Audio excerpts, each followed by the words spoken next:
একটি ছেলে যা টলিউডে কোনো ব্যাকগ্রাউন্ড ছিল না।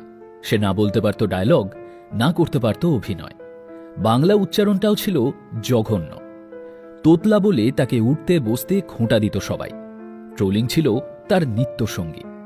কিন্তু তারপরও কিভাবে সুপারস্টার হলেন দেব? কিভাবে টলিউডের রাশ নিজের হাতে নিলেন দেব? চলুন আজকের এই ভিডিওতে সেই নিয়েই আলোচনা করি।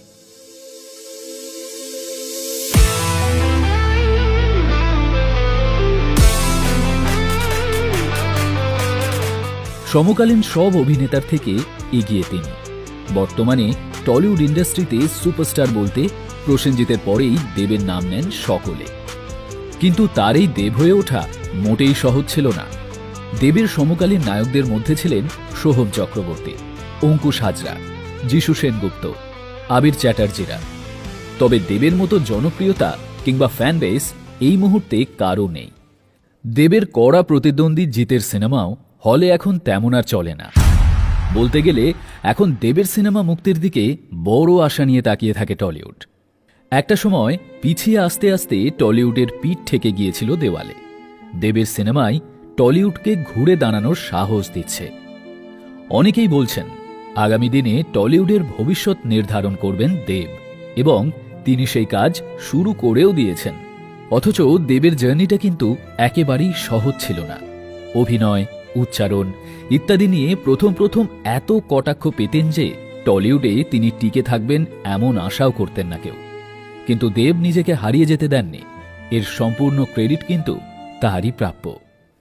2005-06 সালে অগ্নিশপথ সিনেমা দিয়ে তার অভিষেক হয়। তারপর আই লাভ ইউ সিনেমার মাধ্যমে তিনি রাতারাতি নায়ক হয়ে ওঠেন। দেবের ইউএসপি ছিল তার লম্বা চওড়া চেহারা এবং তার নাচ।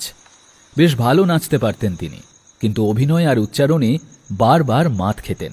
বাংলা সিনেমার নায়ক বাংলা বলতে পারে না, ট্রোল করত সবাই। তবে 2 দশক পরেও এই ছেলেই যে টলিউডে রাজ করবে সে কথা ভেবেছিল কজন?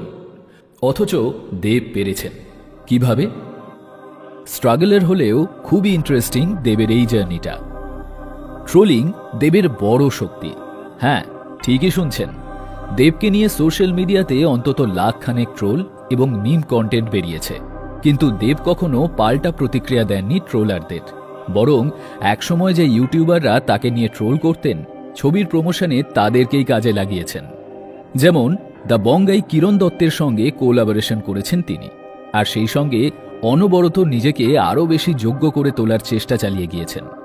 যেগুলো তার দুর্বলতা ছিল সেগুলো অনেকটাই কাটিয়ে উঠেছেন চেষ্টার জোরে।